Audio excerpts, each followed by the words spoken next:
আরে প্রবে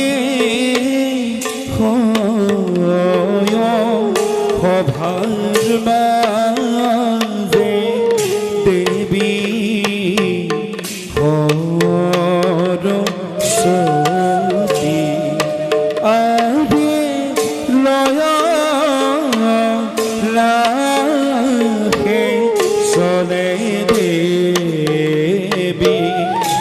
অতি ধীর মতি আরে লয় রাখে চলে দেবী অতি ধীর মতি আরে কত পায়রা গয়া শোভা ভিতর আধে রাম হরি রাম হরি ভোলা নিরন্তর আরে রাম হরি রাম হরি ভোলা নিরন্তর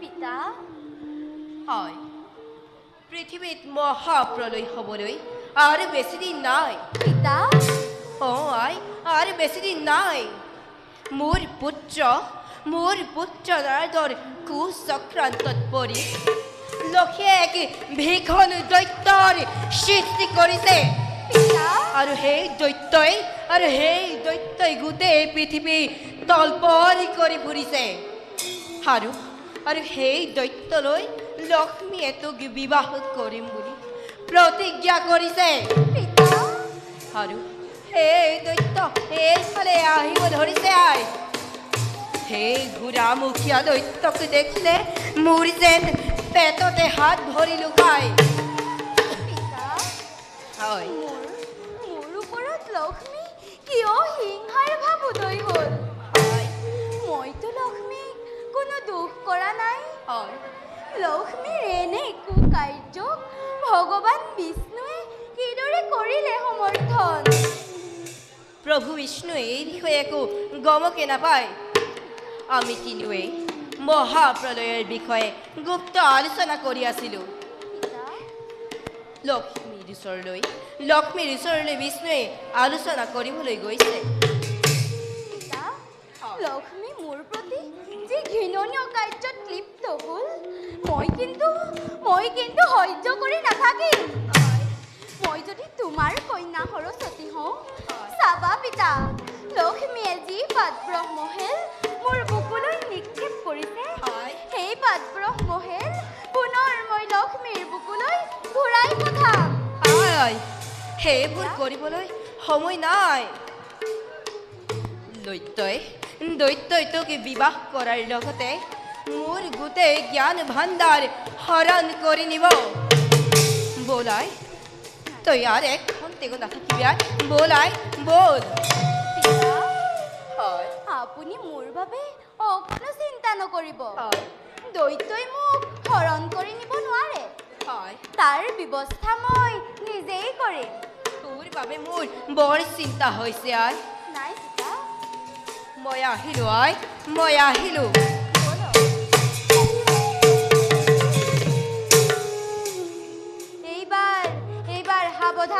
লক্ষ্মী তুমি ভগৱান বিষ্ণুৰ পত্নী বুলি গৰ্বতে ধৰ্ম কাৰ্য পাহৰি গৈছা তুমি মোক দৈত্যলৈ বিয়াৰ প্ৰস্তাৱ দি জগতবাসীৰ আগত মোক হে অজ্ঞান কৰাইছা সৰস্বতী ইমান বুদ্ধিহীনা নাৰী নহয় যে তোমাৰ ইংগিতত সকলো কাম কৰি যাব চাওঁ বাৰু তুমি মোক কেনেকৈ দৈত্যলৈ বিয়া দিয়া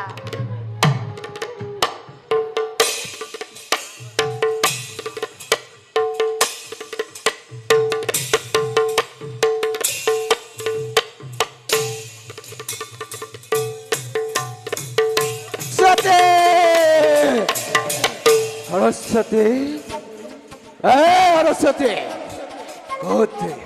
কোথে ব্রহ্মার কন্যা সরস্বতী মই সরস্বতীকে বিবাহ করাম বিবাহ করাম সরস্বতী সরস্বতী সরস্বতী সরস্বতী কোন তই কুচিত নারী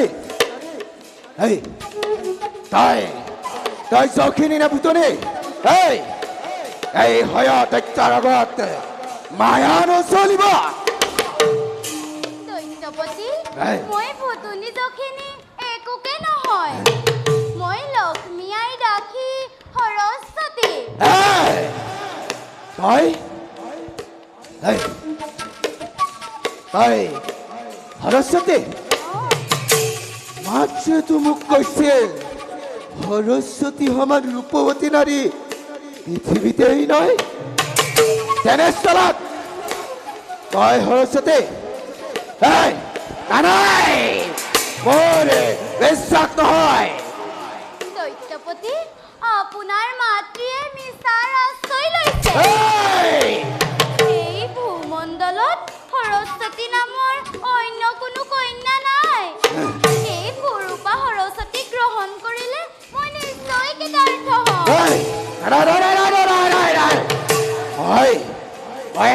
কুৰূপা কন্যাক বিয়া কৰাব নোৱাৰো মাতৃয়ে মোক ভীষণ প্ৰতাৰণা কৰিছে মই মাতৃৰ ওচৰলৈ যাবই লাগিব বাদৰ মোক গ্ৰহণ কৰক দৈত্যপতি বাদৰ গ্ৰহণ কৰক মোক গ্ৰহণ বাদৰ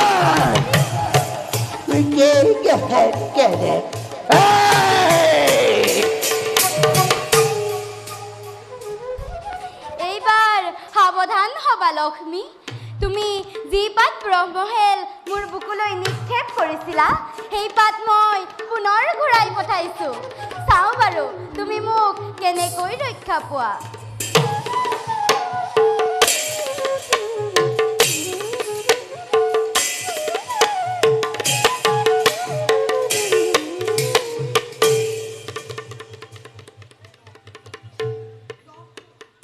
লক্ষ্মী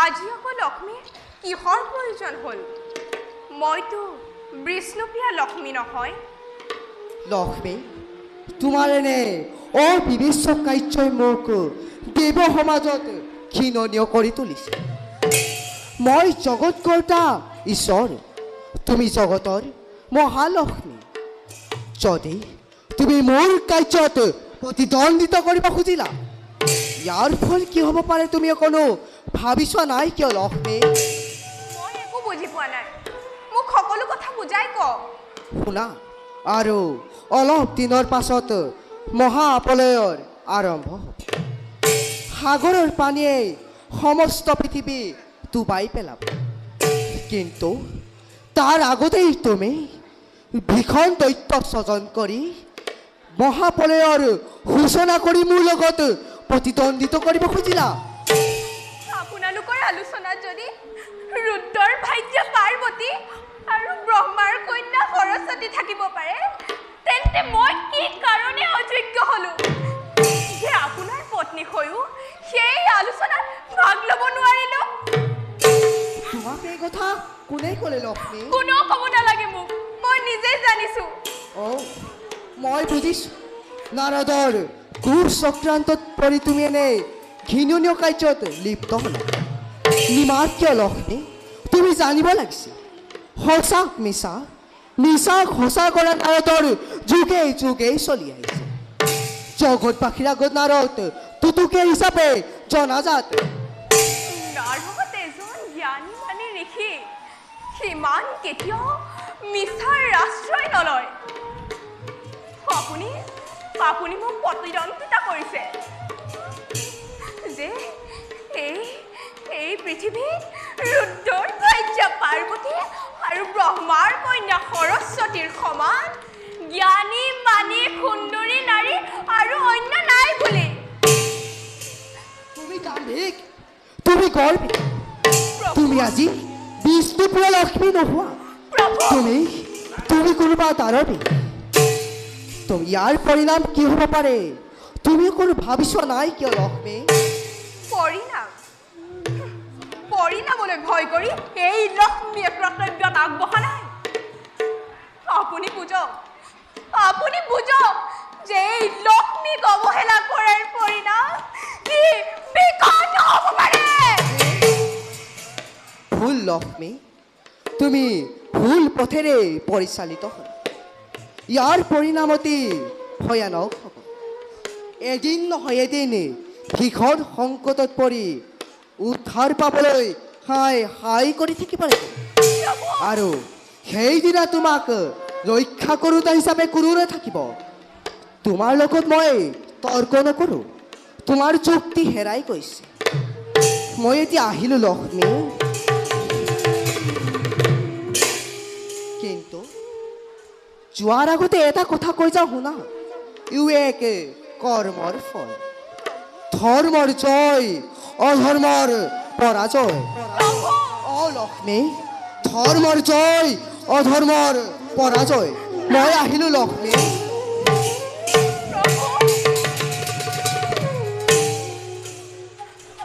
লক্ষ্মী ইমান অবলা নহয় যে কাৰোবাৰ চাতুৰি কথাত ভুল যাব।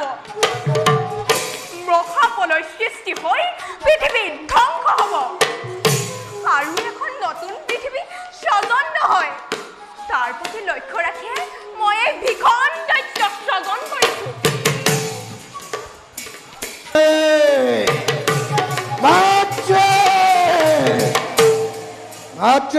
পুত্ৰ, তুমি মোক কিয় বিশ্বাসঘাতকতা কৰিলা?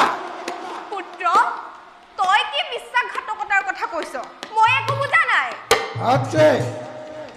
তোমাৰ ওচৰত ইমান ৰূপৱতী ৰমণী থাকোঁতে এই কুৎসিত সৰস্বতী মোক কিয় গ্ৰহণ কৰিবলৈ কৈছা? কি সৰস্বতী কুৎসিত নাৰী? তোক কোনে ক'লে পুত্ৰ? মোক কোনেও ক'ব নালাগে। সৰস্বতী মোৰ ওচৰলৈ নিজে আহি সকলো ব্যক্ত কৰিছে। মাতৃ, মোৰ চক্ষু অন্ধ হৈ যোৱা নাই। ভুল পুত্ৰ, তোৰ ভুল হৈছে। সৰস্বতীৰ সমান জ্ঞানী মানী ৰূপৱতী নাৰী এই পৃথিৱীত অন্য কোনো নাই। তাৰ ৰূপৰ বৰ্ণনা কৰি শেষ কৰিব নোৱাৰি। পুত্ৰ, তই অন্য কাৰোবাক লগ পাইছ। জানিছো, ভালদৰে বুজিব পাৰিছো। এই বিশ্ব ব্ৰহ্মাণ্ডত যিমানবিলাক দাগ দাখি আছে সকলো তোমাৰেই দেখে। আৰু সৰস্বতীও তোমাৰেই দেখে। এই দৈত্যৰ পক্ষে দাসীক কন্যা বিবাহ কৰোৱা সম্ভৱ নহয়। দাসীক কন্যাক বিবাহ কৰাই চিৰদিন দাস হৈ জীয়াই থাকিব নোৱাৰো।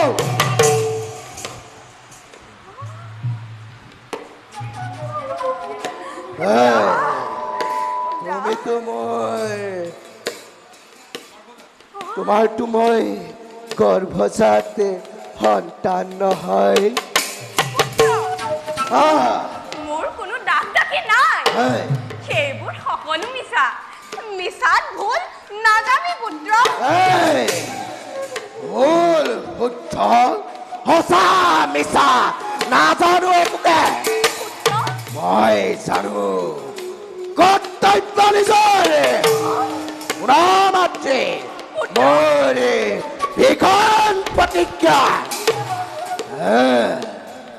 এই দৈত্যই কেতিয়াও দাকে বিবাহ নকৰায় পুত্ৰ আৰু মইতো তোমাৰ গৰ্ভজাত সন্তান নহয় নিজৰ স্বাৰ্থ পূৰণ কৰিবৰ বাবে তুমি মোক স্বজন কৰিছিলা আৰু তোমাক দেখিতো মোৰ মাতৃভাৱ নাজাগে তই কোন মুখে এনে বাক্য কৰিলি উচ্চাৰণ তোৰ সন্মুখৰ পৰা তোৰ মুখ চাব নাপাই পুত্ৰ হৈ মাতৃ পত্নী ৰূপে পাব বিচাৰিছ মই তোক স্বজন কৰি ডাঙৰ ভুল কাম কৰিলো দেৱ সমাজলৈ কলংক আনিলো ভুল কৰিলা মাতৃ ভুল কৰিলা এতিয়া সেই ভুলৰ প্ৰায়শ্চিত্ত কৰাহি পুত্ৰৰ ভাৱ ত্যাগ কৰি এই সৰু দৈত্যৰ হৃদয়ত চিৰদিনৰ বাবে চিৰণি লোৱাহি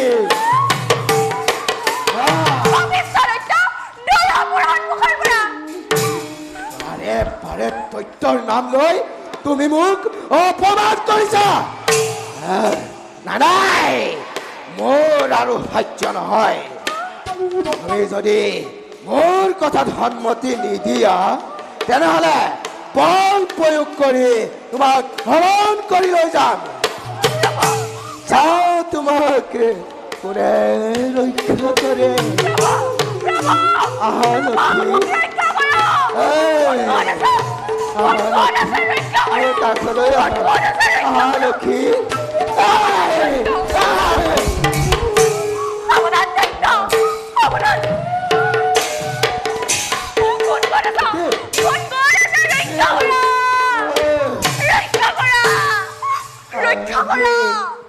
আহা আহা প্রাণেশ সরি দিয়ালি গণ আরে আহা আহা পানে সরি দিয়ালি গণ ওয়ারে তোমার বিপদে মোর নরহে জীবন লক্ষ্মী তুমি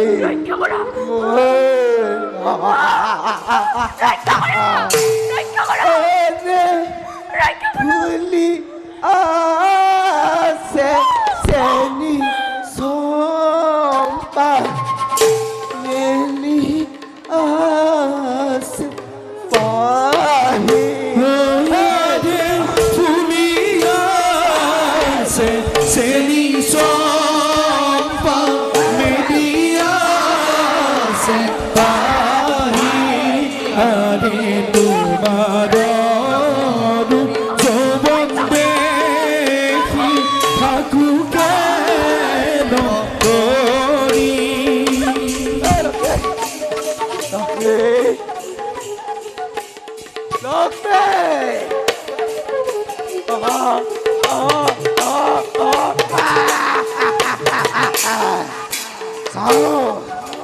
চাওঁ আজি কোনে ৰক্ষা কৰে দৈত্যৰ হাতৰ পৰা আজি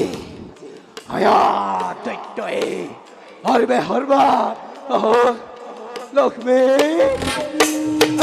লক্ষ্মী লক্ষ্মী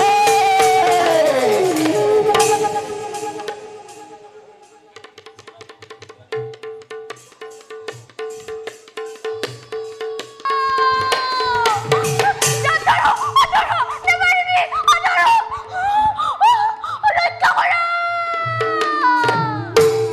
এতিয়া কেনে লাগিছে লক্ষ্মী? জগতৰ মাতা হৈ তুমি যি ঘৃণনীয় কাৰ্যত লিপ্ত হলা, তাৰ পৰিণাম ভোগ কৰিবলৈ সাজু।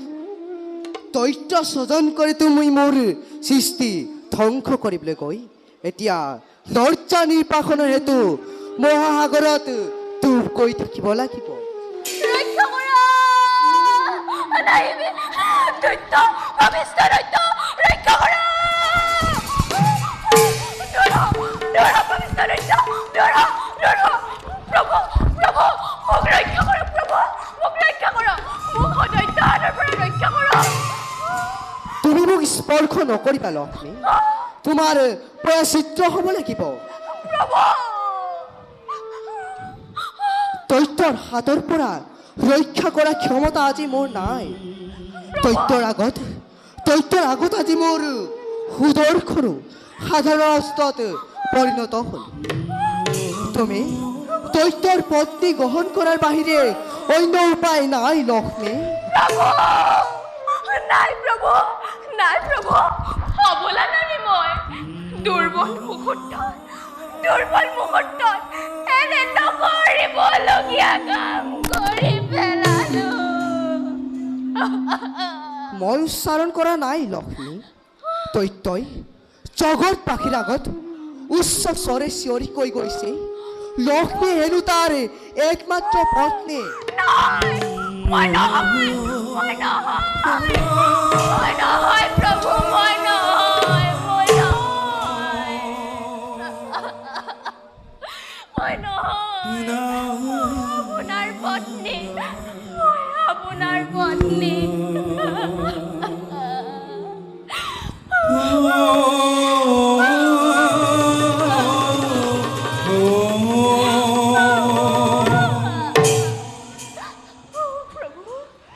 প্ৰভু!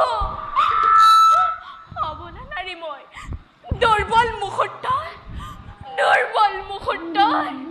নকৰিবলগীয়া কাম কৰিলো। এয়া আপুনি কি বিধান দিছে? মোক পৰিত্যাগ নকৰিব প্ৰভু! মোক পৰিত্যাগ নকৰিব! মোক পৰিত্যাগ নকৰিব! মোক পৰিত্যাগ নকৰিব! গৰ্বিতা নাৰীৰ উচিত শাস্তি হৈছে। তুমি তোমাৰ সতীত্ব ৰক্ষাৰ হেতু আৰু জগতৰ মাতৃ হিচাপে থাকিব বিচাৰা, তেন্তে নিজৰ বিলুপ্তি সাধন কৰিবই লাগিব লক্ষ্মী। নাই প্ৰভু! নাই!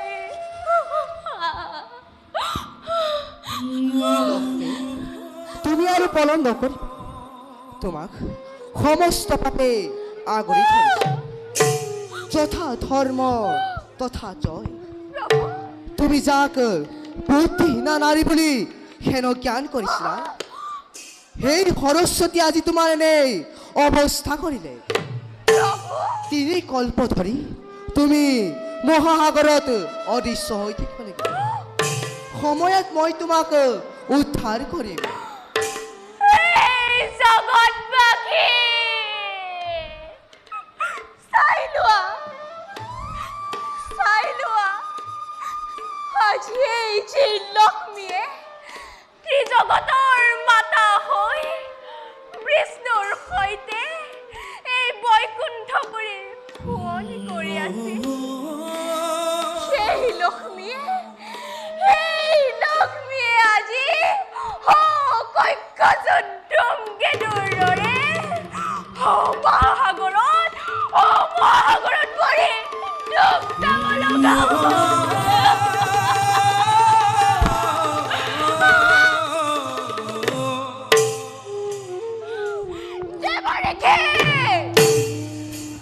তুমি যে তোমাৰ কুমন্ত্ৰণা প্ৰয়োগ কৰি তুমি মোৰ বাবে চিৰদিনৰ কাৰণে বৈকুণ্ঠ দুৱাৰ ৰুদ্ধ কৰি দিলা। তোমাকো মই দিছো মহা অভিশাপ। তুমিও এদিন মোৰ দৰে এই বৈকুণ্ঠৰ পুৰীৰ পৰা বৈকুণ্ঠৰ পুৰীৰ পৰা পৰিবা।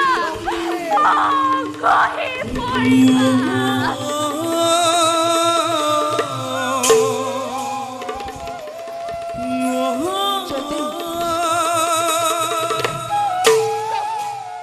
জন্মে জন্মান্তৰিতে আপুনিকে স্বামী ৰূপে পাওঁ। আপুনি মোক সময়ত উদ্ধাৰ কৰিবলৈ নেপাহৰে যে আপুনি মোক সময়ত উদ্ধাৰ কৰিবলৈ নেপাহৰে যে যোৱাৰ আগতে অন্তিম সেৱা কৰিব গ্ৰহণ। দেখা দেখা সৰ্বজনে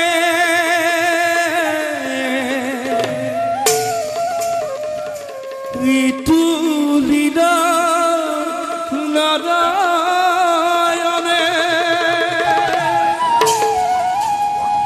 পুৰাণৰ কথা বিশ্বখ্যাত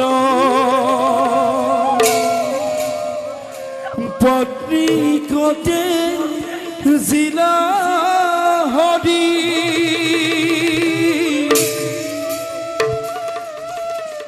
ধৰ্মৰ শিক্ষাৰ কৰি ৰাম হৰি সৰ্বজনে বোলা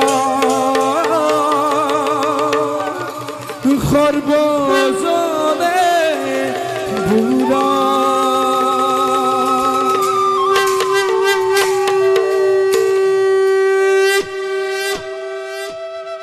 যোৱাৰ আগতে এষাৰ কথা কৈ যাওঁ। হয়দৈত্য অমৰ নহয়। প্ৰভু হয়দৈত্য অমৰ নহয়। সি তাৰ একেই আকৃতিৰ প্ৰাণীৰ হাততে মৃত্যু হ'ব। সি তাৰ একেই আকৃতিৰ প্ৰাণীৰ হাততে মৃত্যু হ'ব। য'তেই বিষ্ণু ততেই লক্ষ্মী হৈ বৈকুণ্ঠ পৰি বলি কৰি থাকিব লাগিছে। কিন্তু ভাগ্যৰ কি বিড়ম্বনা, অকালতে তোমাক হেৰাব পৰা মই যে কি মোৰ মানসিক বেজাৰ পাইছো। মোৰ হিয়া ভাঙি চুৰমাৰ হৈ গ'ল লক্ষ্মী, মোৰ হিয়া ভাঙি চুৰমাৰ হৈ গ'ল।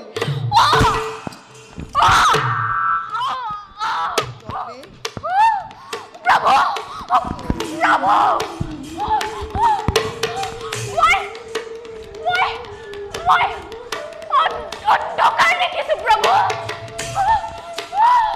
প্ৰভু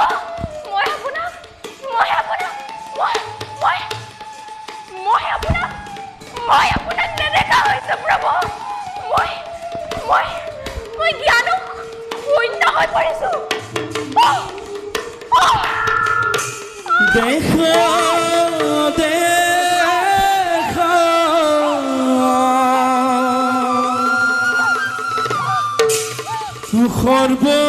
সৰ্বজন ঈশ্বৰ লীলা সত্য ৰক্ষা হেতু দেৱী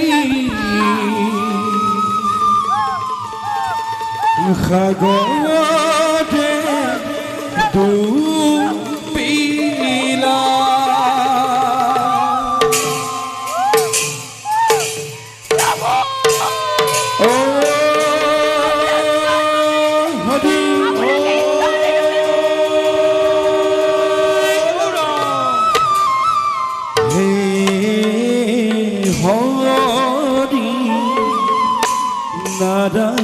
নারায়ণ দেব নারায়ণ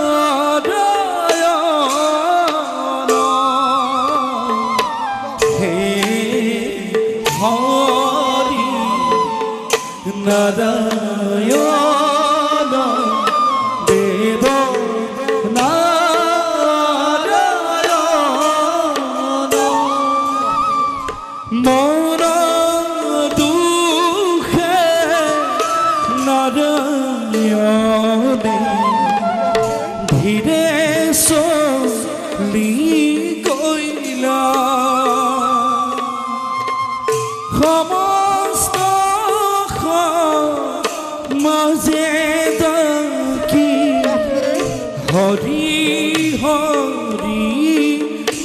লীলা লক্ষ্মী হে হরি নারায়ণ দেব নারায়ণ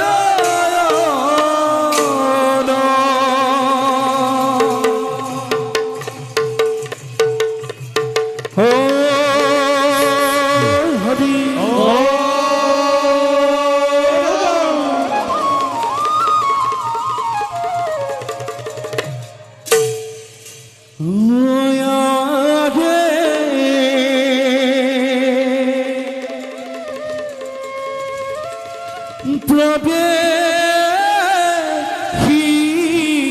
প্রবেশিলা সভার মাঝে দেব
রাম হরি বুলা নীরব তরয়ারে ধীনা ধৈ তা ধীনা ধীতি তা জিধে ধীনা ধৈ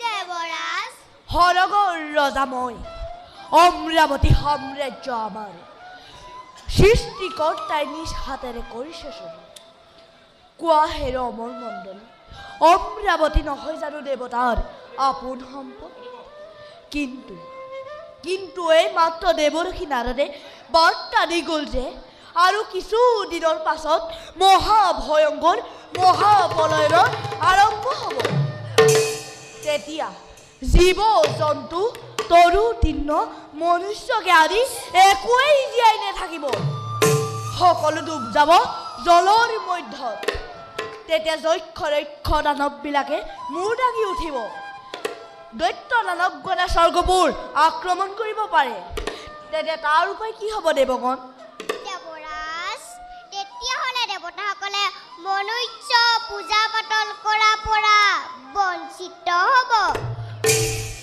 দেৱতাবিলাকক পূজা পাতল কোনে দিব ইয়াৰ কি ব্যৱস্থা হ'ব মনুষ্যৰ পৰা পূজা পাতল নোপোৱাটো আমাৰ বাবে দুৰ্ভাগ্যৰ কথা যদি পৃথিৱীত পূজা পাতল যাগ যজ্ঞ একোৱেই নচলে সকলো পৃথিৱী অধৰ্মই চানি ধৰিব এতিয়া মৃত্যু অধিপতি কি ভাবি পাইছে ক'বলৈনো কি আছে দেৱৰাজ মোৰ নামততো পূজা পাতল একোৱেই নাই মোৰ কাম নগৰত পাপীক শাস্তি প্ৰদান কৰা মহাপ্ৰলয়ত সকলোৱে মৃত্যু হোৱাৰ লগে লগে মোৰ নগৰটো মৃত আত্মাবোৰে ভৰি পৰিব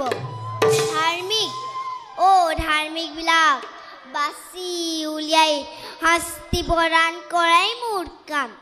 এতিয়া দেখিছোঁ মই মোৰ আৰু এখন জমনগৰ নিৰ্মাণ কৰিব লাগিব। আপোনাৰতো তাতেই শান্তি আছে। দৈত্য দানৱগণ আপোনাৰ ওচৰ নেপায়গৈ। ইয়াৰ ফল আমিয়ে ভুগিব লাগিব। গতিকে এতিয়া প্ৰভু বিষ্ণুৰ ওচৰত গৈ ইয়াৰ বিষয়ে আলোচনা কৰিব লাগিব, নহ'লে স্বৰ্গ ৰক্ষা কঠিন হৈ পৰিব।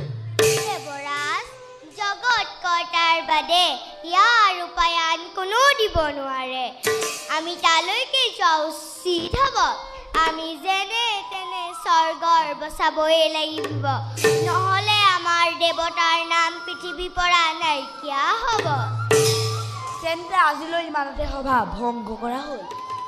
ব'লক দেৱৰাজ।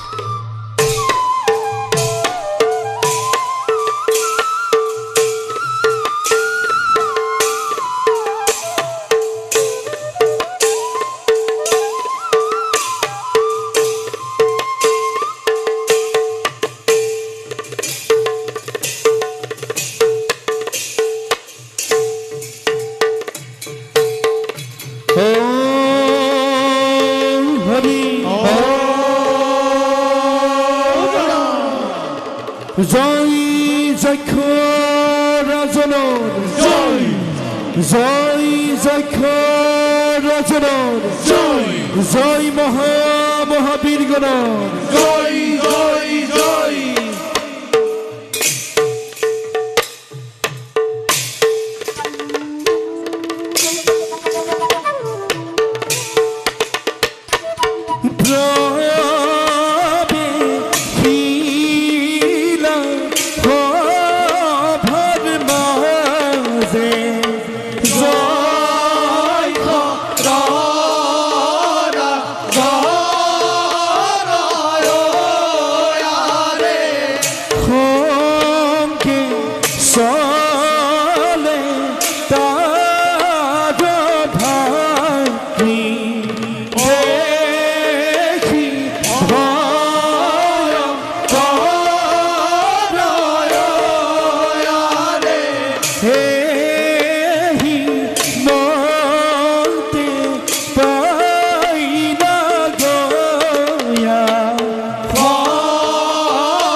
আমাক পৰাস্ত কৰিব পৰা বীৰ এতিয়াও এই পৃথিৱীত জন্মগ্ৰহণ কৰিব পৰা নাই। আমাৰ ভয়ত স্বৰ্গৰ দেৱতা, মৰ্ত্যৰ মানৱ, পাতালৰ নাক কাণ থৰা থৰিকৈ হয় কম্পমান।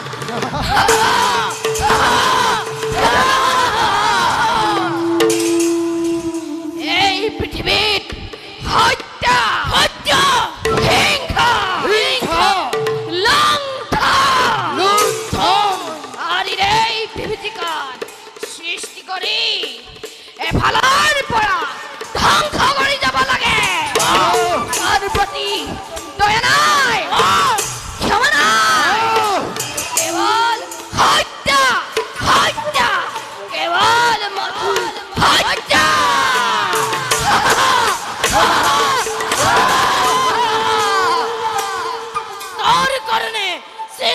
কৰিব না আমাৰ হাতৰ পৰা মনুষ্য কিম্বা দেৱতা কোনো হাৰি যাব নোৱাৰে ইতিমধ্যে বহুতক হত্যা কৰি দেশৰ ধন সোণ লুটি অনা হৈছে এই দেশবোৰৰ ধন সম্পত্তি মণি মুকুতা কাঢ়ি আনি আমাৰ ভঁৰালত ভৰোৱা হৈছে দাদা আৰু সুন্দৰী নাৰী দাদা সুন্দৰী নাৰীবোৰক ধৰি আনি আমাৰ ৰাজকালে শুৱনি কৰা হৈছে দাদা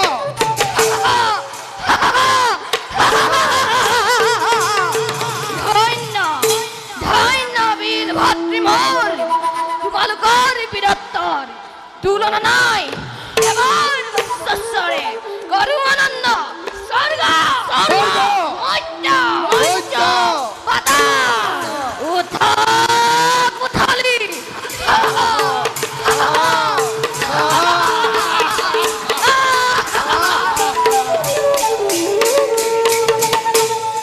ভাইহঁত দাদা মত্যৰ ঋষি মুনিসকলে আহ আমাক বধিবৰ বাবে মৰণ মৰণ যজ্ঞ আৰম্ভ কৰিছে সিহঁতক ক্ষমা কৰিব নোৱাৰি আহ সিহঁতক হত্যা কৰিব লাগিব আহ লিখি মুনিসকলৰ ইমান অহংকাৰ আমাক মৰিবৰ বাবে মৰণ যজ্ঞ কৰে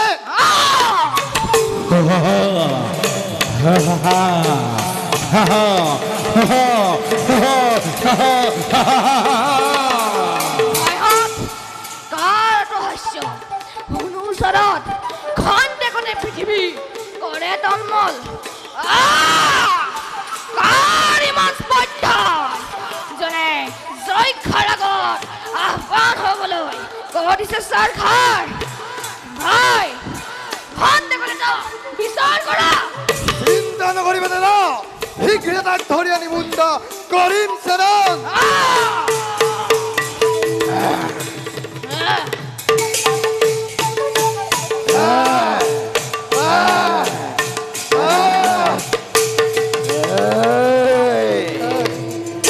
তহঁতে মোক বিচাৰি যোৱাৰে কোনো প্ৰয়োজন নাই মই বিশ্বৰে পহলিকা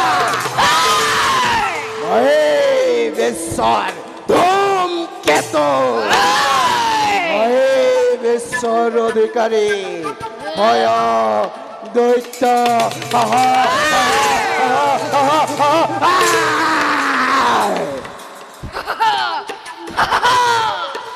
তাই কোন তাই যক্ষাৰ বীৰত্ব এতিয়াও বুজা নাই সামান্য সামান্য এটি পতংগ হৈ জয় চাপ দি মাৰিব আহিছ মূৰ্খ এই হয় দৈত্যক বধিব পৰা বীৰ এতিয়ালৈকে জন্ম হোৱা নাই এই হয় দৈত্য জীৱিত কালত এই দৈত্যৰ মৃত্যুৰ জন্ম হ'ব নোৱাৰে তহঁত মোৰ আগত ক্ষুদ্ৰ পতংগ মাতো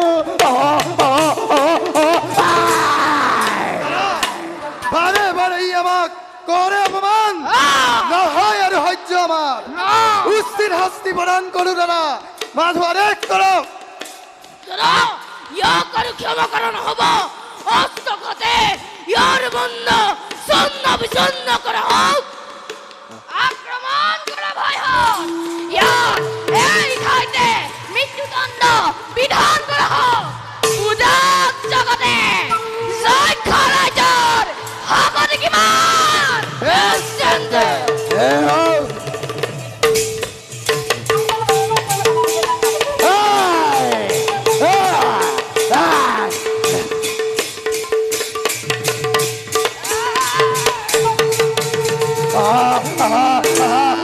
Ah!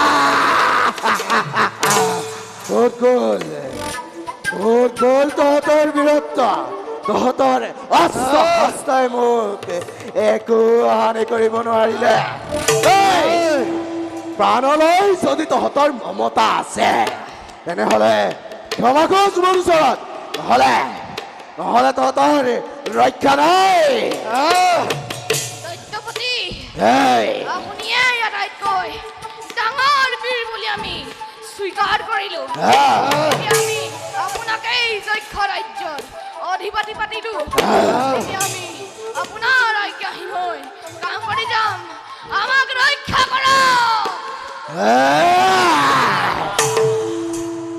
যক্ষৰাজ, মই তোমাৰ কথাত মান্তি হৈছো। মোৰ নাম হয় দৈত্য।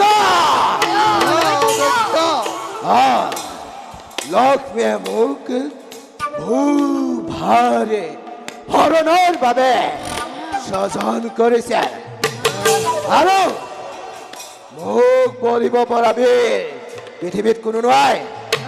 আৰু মোৰ বৰ্তমাই শৰীৰ চোৱা সকলোৱে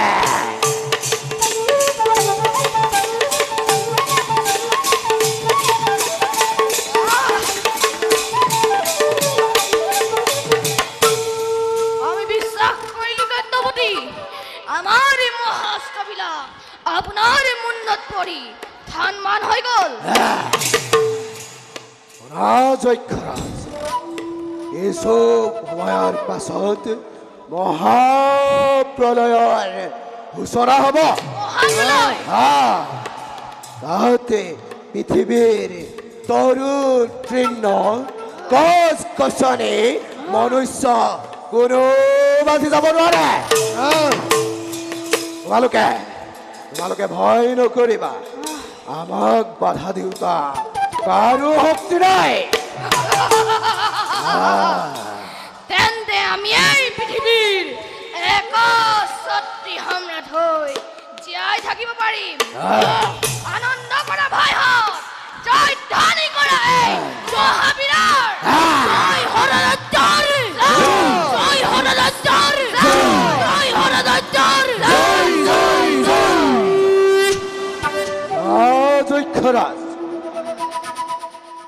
এই মহাপ্ৰলয় হোৱাৰ আগতে এই ঋষি মুনিসকলৰ বেদ বেদাংগ সকলো হৰণ কৰি মহাপ্ৰলয়ৰ পাছত এইবোৰ অধ্যয়ন কৰি আমি দৈত্যৰ বংশ বিচাৰ কৰে।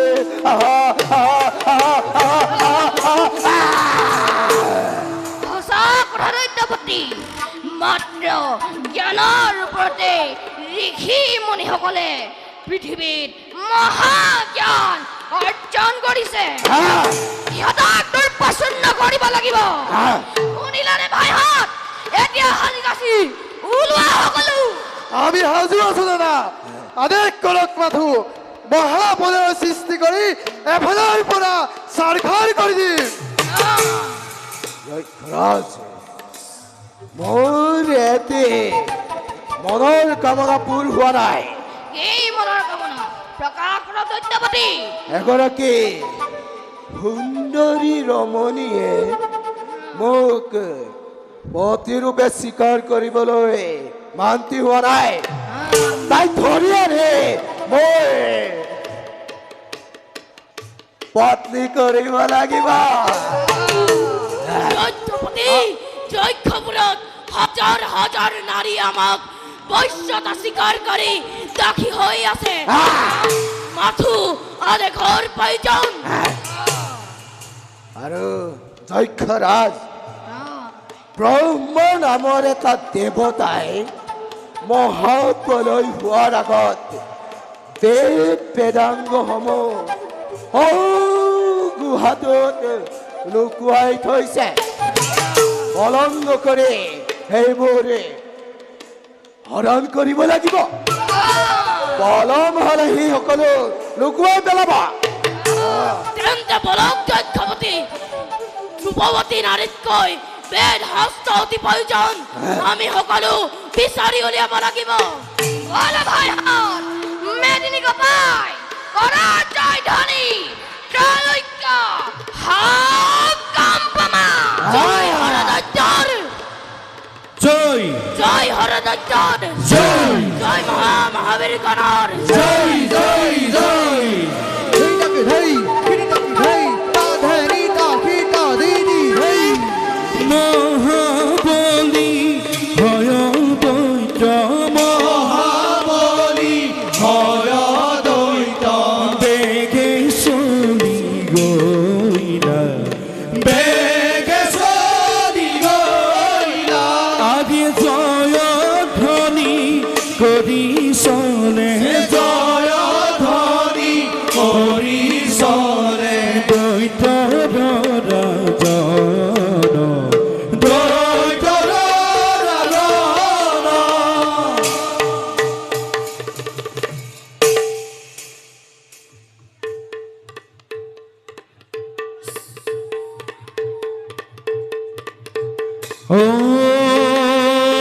হরি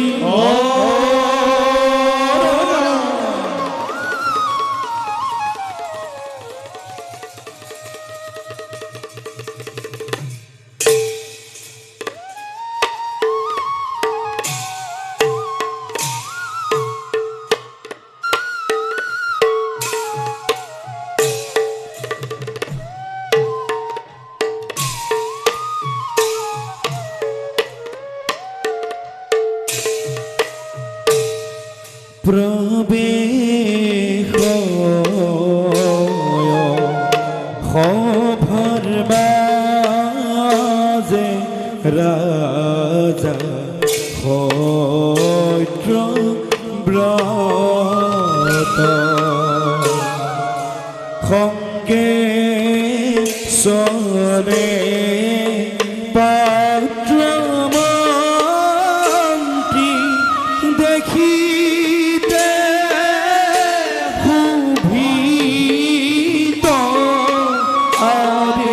সঙ্গে চলে পাত্র মন্ত্রী দেখি ক্ষোভিত আরে এহি পাইলা গোয়া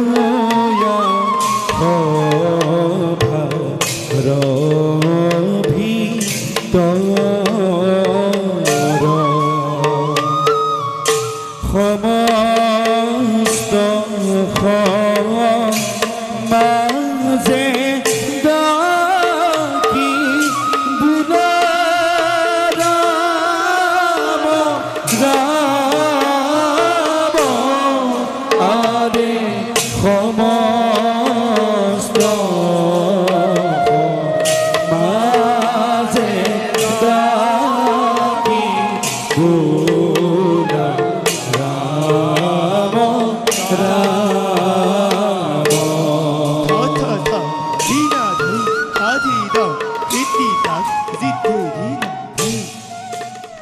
মহারাজ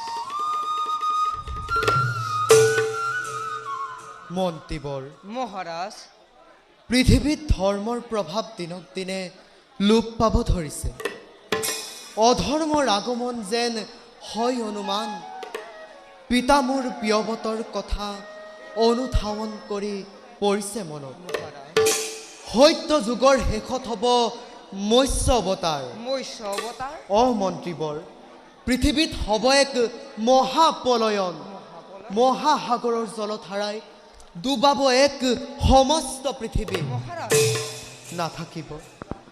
নাথাকিব জীৱ জন্তু গছ লতা তৰুতীৰ্ণ আদি সেইহেতু মন্ত্ৰীবৰ মহাৰাজ পৃথিৱীত হেৰাব ধৰিছে ধৰ্মৰ প্ৰভাৱ নহয় জানো মন্ত্ৰীবৰ মই মহাৰাজ সেই সকলোবোৰ অৱশ্যে সঁচা মন্ত্ৰীবৰ কিন্তু কেতিয়া হ'ব মহাপ্ৰলয় তাক জানিব কিদৰে সেই সকলোবোৰ ভগৱানে শ্ৰী হৰি লীলা মন্ত্ৰীবৰ তেওঁহে জানিব তেওঁৰ এই সকলোবোৰ মহালীলা কেতিয়া কৰিব আহ্বান। শুনক মহাৰাজ, মন্ত্ৰীবৰ আপোনাৰ পিতৃদেৱ পৰম ধৰ্মিক মহাজ্ঞানী। তেওঁৱে কৈছিল যে পৃথিৱীত মহাপ্ৰলয় অমংগলে দেখা দিবহি অনতি পলমে। মন্ত্ৰীবৰ সেই দিনলৈ বেছি সময় নাই মহাৰাজ। আপুনি চিন্তা নকৰিব, এক অচিত্ত মনেৰে ভগৱান শ্ৰীহৰিক আমি কৰোঁগৈ আৰাধনা। সেই কথা সঁচা মন্ত্ৰীবৰ। মহাৰাজ, ভগৱানৰ বাহিৰে আমাক কোনেও একো কৰিব নোৱাৰে। ঋষি মুনি গণকক মাতি আনি এই কথা কৰোঁ আলোচনা। মহাৰাজ, ঋষিমণিসকলৰ নাই প্ৰয়োজন। আপোনাৰ পিতা প্ৰিয়ৱতে কৈছিল যে পৃথিৱীত যেতিয়াই হ'ব মংগল তেতিয়াই এক চিত্ত মনেৰে ভগৱান শ্ৰীহৰিক কৰিলে আৰাধনা। ভক্ত বিধিষ্ঠিত হৈ কৰিবহি উদ্ধাৰ। মন্ত্ৰীবৰ আপুনি চিন্তা নকৰিব মহাৰাজ। সঁচা কথা মন্ত্ৰীবৰ। প্ৰিয়ৱতৰ পুত্ৰ মই, মহাৰাজ, নাম মোৰ সত্যবত। আছে মোৰ ধৈৰ্যৰ সীমা। পিতৃৰ বাক্য অনুসৰণ কৰি যাওঁ মই নিজ কৰ্তব্য কৰি। মহাৰাজ, বলা মন্ত্ৰীবৰ, মহাৰাজ, হৰি মন্দিৰত একান্ত মনেৰে কৰোঁগৈ আৰাধনা হে দেৱনাৰায়ণ। বলক মহাৰাজ।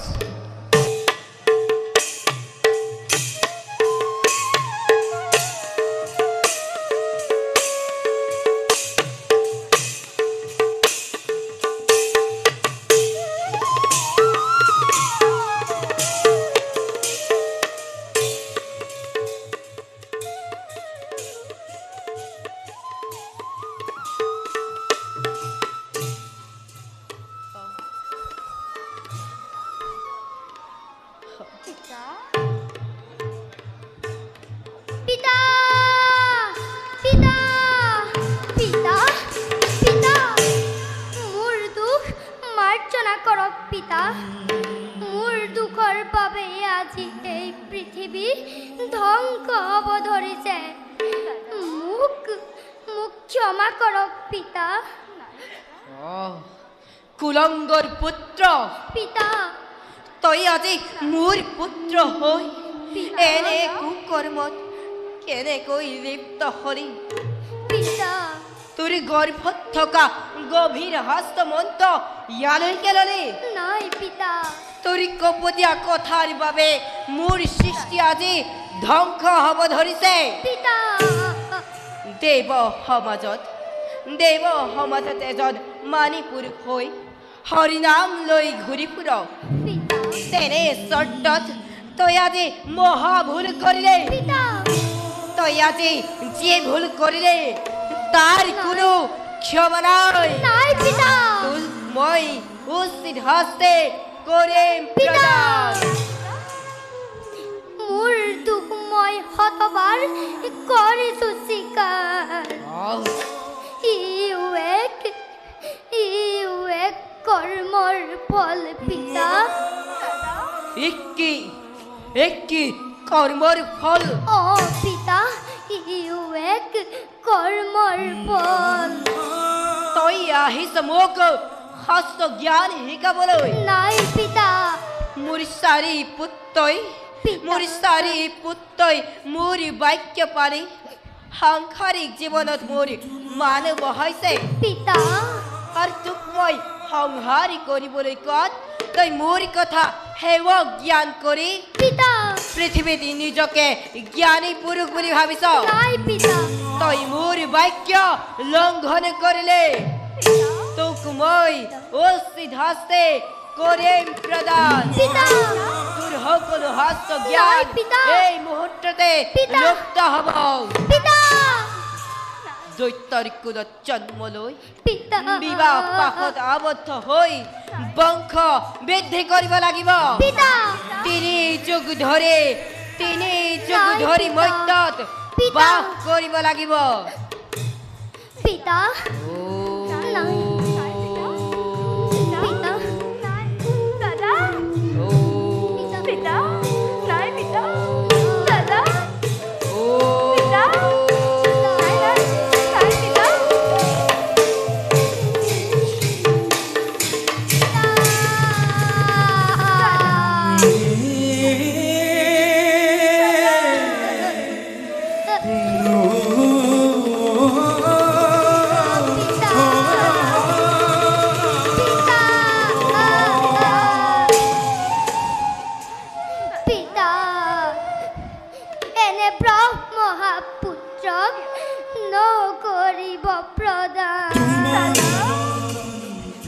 আপুনি আপুনি সৃষ্টিৰ অধিকাৰী পিতা আপুনি আপুনি পুত্ৰক ক্ষমা কৰক পিতা পিতা মোৰ ব্ৰহ্মহাপ নুহে খণ্ডন পিতা মোৰ ব্ৰহ্মহাপে তোক ভস্মে বিভক্ত কৰা পিতা পিতা এনে ব্ৰহ্মহাপ পুত্ৰক নকৰিব প্ৰদান আপুনি সৃষ্টিৰ অধিকাৰী আপুনি পুত্ৰক ক্ষমা কৰক পিতা পিতা উদ্ধাৰৰ উপায় দিয়ক পিতা উদ্ধাৰৰ উপায় দিয়ক কোন পুত্ৰ পিতা সত্য যুগত তই বহিমান নামে জনাজাত হৈ শতাধিক ৰমণীকে বিবাহ কৰাই মোৰ সৃষ্টি সুন্দৰ কৰি তুলিবি পিতা আৰু তেতা যুগত ৰাক্ষসৰ কুলত জন্ম লৈ বিভীষণ নামে জনাজাত হৈ ৰাক্ষসৰ কন্যা বিবাহ কৰাই বংশ বৃদ্ধি কৰিবে পিতা আৰু দাপৰ যুগত তই শকুনি ৰূপে জন্ম লৈ ধৰ্ম অধৰ্ম বিচাৰ নকৰে কুৰুক্ষেত্ৰ ৰণৰ শেষত মুক্তি পাবে আৰু কলি যুগত বছৰ বছৰ ধৰি শ্ৰৱণ কীৰ্তন কৰাৰ ফলত পুনৰ হস্ত জ্ঞান লাভ কৰিব পাৰিবে শুনি সন্তোষ পালো পিতা তোমাৰ আজ্ঞা মই নতহিৰে কৰিম পালন শুনা পিতা লঘু দুখত গুৰুত্বৰ শাস্তি কৰিলা প্ৰদান যাবৰ সময়ত এই পুত্ৰৰ ব্ৰহ্মহাপ লোৱা শিৰপাতি ময়ো দিছো তোমাক ব্ৰহ্মহাপ আজি হন্তে তুমি মানৱৰ অপূজ্য হৈ ৰবা তোমাৰ নামত নহব কদাপি মন্ত্ৰ উচ্চাৰণ ময়ো দিছো তোমাক ব্ৰহ্মহাপ মোৰ ব্ৰহ্মহাপ নহয় খণ্ডন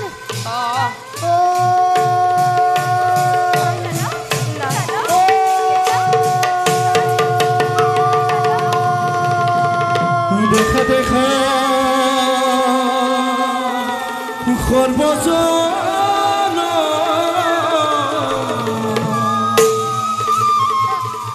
লীলা নাৰায়ণ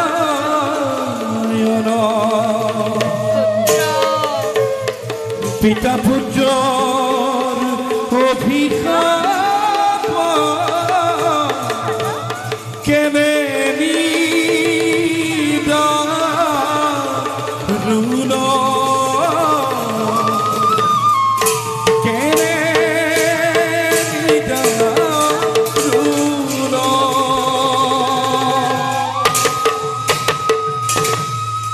কি কাম কৰিলি পুত্ৰ পিতা কিয় এনে ব্ৰহ্মহাপ কৰিলি প্ৰদান পিতা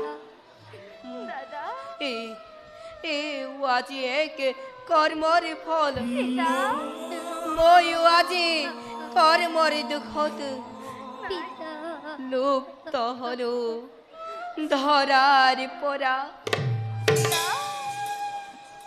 পিতা পিতা দাদা দাদা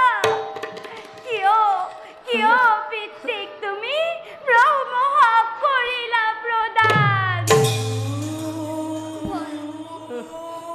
মোৰ ব্ৰহ্মহাপ নহয় খণ্ডন পুত্ৰ নাই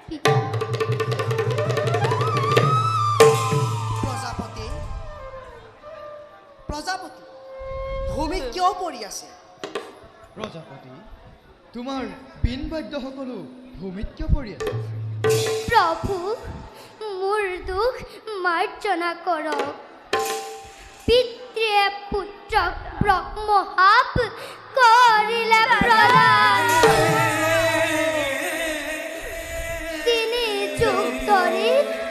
তিনি যুগ ধৰি মই সাংসাৰিক জীৱন যাপন কটাব লাগিব সেয়েহে পুত্ৰই মোক ব্ৰহ্মশাপ কৰিলে প্ৰদান চিৰদিন পূজ্য হৈৰব মানৱ সমাজত নাথাকিব মোৰ নামত কোনো পূজা পাতল যাগ যজ্ঞ মহাপাপত লুপ্ত হলো পিতা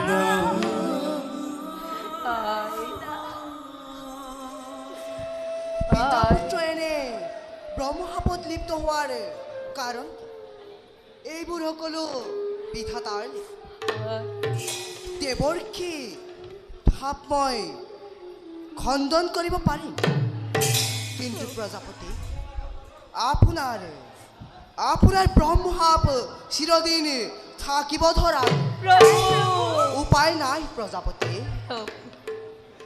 বিদায় প্ৰভু দেৱৰ্ষি বিদায় মোৰ দুখ মাৰ্জনা কৰক বিপদৰ সময়ত ৰক্ষা পোৱাৰ বাবে মোৰ জীৱন সাৰ্থক হ'ল দেৱৰ্ষি হয় দৈত্যই সকলো প্ৰেত শাস্ত্ৰ হৰণ কৰি লৈ গৈছে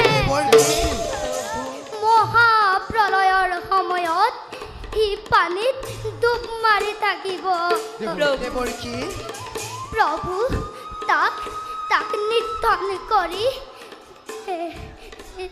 নিধন কৰি প্ৰেত শাস্ত্ৰ উদ্ধাৰ কৰক বিদায় প্ৰভু দেৱৰ্ষি বিদায় দেৱৰ্ষি গুৰু ব্ৰহ্মা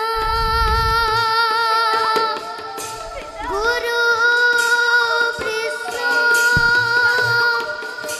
গুৰু প্ৰভু প্ৰভু মোৰ কি হৈছে প্ৰভু মই অন্ধকাৰ দেখিছো প্ৰভু মোৰ কি হৈছে প্ৰভু বিদায় প্ৰভু বিদায়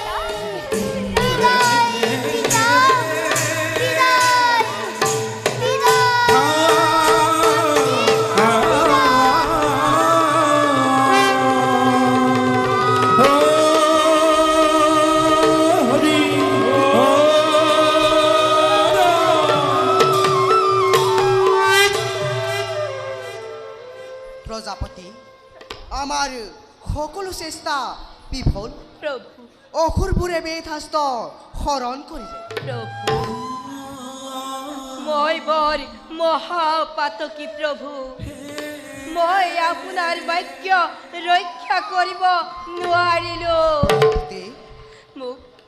মোক ক্ষমা কৰিব প্ৰভু আজি মানৱ সমাজত মই অজ্ঞানত পৰিণত হলো প্ৰজাপতি এইবিলাক সকলো ভাগ্যৰ লিখনি কোনেও খণ্ডাব নোৱাৰে আজি পৃথিৱীৰ পৰা লক্ষ্মী মাৰ গ'ল শাস্ত্ৰবিদ নাৰদো আজি কক্ষচ্যুত হ'ল কিন্তু সৰস্বতী আমাৰ মাজত আজিও আছে গতিকে এনেধৰণৰ বিপদে আৱৰি ধৰিবই প্ৰজাপতি যেনে তেনে বেদশাস্ত্ৰ উদ্ধাৰ কৰিবই লাগিব নহ'লে মানৱ সমাজ জ্ঞানৰ পৰা বঞ্চিত হ'ব প্ৰজাপতি আমি সত্যবস্ত্ৰ ৰজাৰ ওচৰলৈ যাবলৈ আহিছোঁ কিন্তু পিতা পুত্ৰ এনে তৰ্ক শুনিহে ইয়াৰ পালোঁ ভাইচা লক্ষ্মী নাই কিন্তু সৰস্বতী আমাৰ হাতত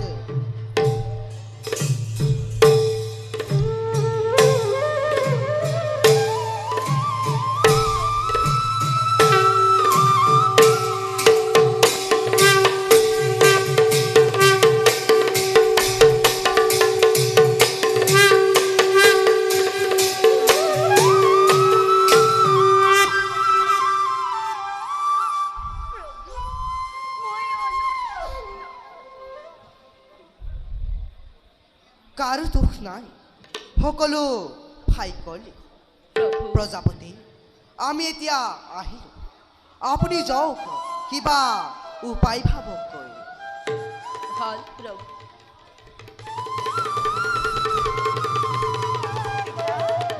বোলাই Hey